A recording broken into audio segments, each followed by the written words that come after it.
You know, something interesting happens when a new offensive coordinator finally starts talking in Detroit, right? You stop hearing about what the offense was supposed to be, and you start getting clues about what's actually going to come this 2026 season. And that's exactly what just happened with Drew Petzing. Because in his recent media availability with the Lions, Petzing didn't drop some massive headline quote. He didn't promise a revolution. He didn't try to reinvent football on the spot. Instead, he basically laid out a very clear message. This offense is going to evolve, not explode overnight. And that alone tells us a lot about where the Lions are heading in 2026. And I'm going to break down some key points that he made during his media availability. First, the biggest theme from Petzing's comments was adaptability. He made it very clear that the offense is not going to be a rigid system forced onto the roster. Okay. Instead, it's going to be built around the players already in Detroit, especially Jared Goff and the core skill group. And by the way, there's going to be another segment to this coming out right after about what Jared Goff has said about Petzing. This matters because it signals continuity more than disruption. He essentially reinforced the idea that the best version of this offense isn't about replacing everything that worked before, but refining it. We all know this is a talented offense, and that connects directly to something the Lions have been consistent about for years under Dan Campbell. They don't want to reinvent identity. They want to sharpen it. Now, the second major takeaway during his media availability was timing and decision making. Petzing emphasized that the offense has to function faster mentally before it ever functions faster physically. In simple terms, that means quarterbacks and receivers need to be on the same page pre-snap. It means communication matters just as much as talent. And it means the system will likely lean heavily on quick reads, defined progression routes, and getting the ball out on time. Now, for Lions fans, that should sound pretty familiar because Jared Goff thrives in structure. He's at his best when the reads are clean, the timing is tight, and the offense is operating like a synchronized unit rather than a playground for improvisation. So in a way, Petzing didn't describe a brand new offense. He described a system built to maximize what already works. He's describing one that we've seen in previous seasons, as a matter of fact. And now let's talk about the run game, because this is where Petzing made one of his clearest philosophical points. He emphasized that the run game isn't just about yards or highlight plays. It's about control, staying ahead of the chains, avoiding negative plays, and creating manageable third downs. That's a huge deal for how the Lions want to function offensively, guys. Because when Detroit is at its best, they're not just explosive, they're efficient on early downs. They stay in schedule. They make defenses defend everything.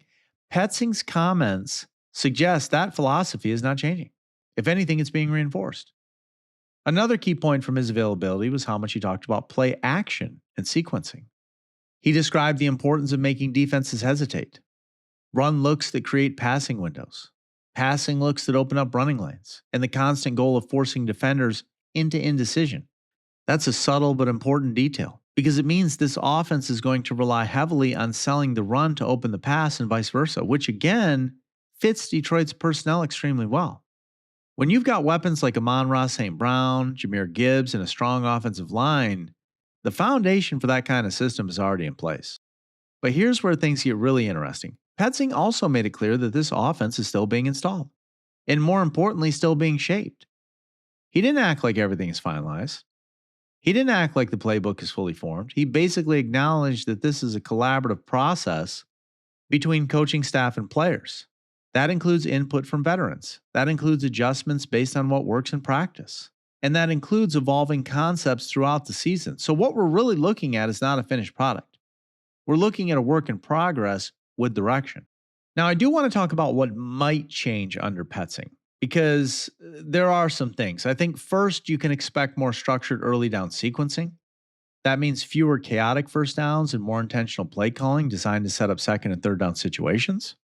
I think that second, you may see more variation in formation usage. Motion, shifts, and alignment changes are going to be used not just for creativity, but for information to diagnose defenses before the snap. And third, there's a strong emphasis on situational football here. I'm talking about red zone efficiency, third down conversion rates, and clock management situations, and clearly areas Petzing values heavily based on how he spoke. But just as important as what might change is what probably won't. The Lions are not expected to abandon their physical identity. This is still going to be a team that leans on the run game, guys. Still going to be a team to feature play action as a core concept. Still going to prioritize offensive line dominance. And still going to revolve heavily around Jared Goff's strengths and timing and anticipation. So if fans were expecting a dramatic schematic overhaul, that's not what this is. It's more like refinement through structure, if you would. Now let's zoom out for a second, because the most important thing Petzing said wasn't flashy at all. It was the idea that improvement comes from consistency, not complexity, not trick plays, not reinventing the wheel, just execution, timing, discipline. Now, I realize that might not sound exciting, but in the NFL, that's usually what separates good offenses from elite ones. And Detroit is trying to stay in that elite category. There's also an important tone to Petzing's approach that stood out, at least to me. He didn't talk like someone trying to prove something in the interview. He talked like someone trying to build something. That matters in a locker room full of established veterans and rising stars, because the message becomes less about ego and more about trust. Trust the system, trust the reads, trust the timing, and trust that the offense will evolve as the season progresses. Now, what does all that mean for the Lions heading into the season? I think it means expectations should be balanced. There will likely be early growing pains as the system gets fully installed. There will probably be moments where timing isn't perfect, where communication breaks down, where execution isn't clean. But if Petzing's philosophy holds true, those issues should decrease over time rather than define the season. And that's the key distinction.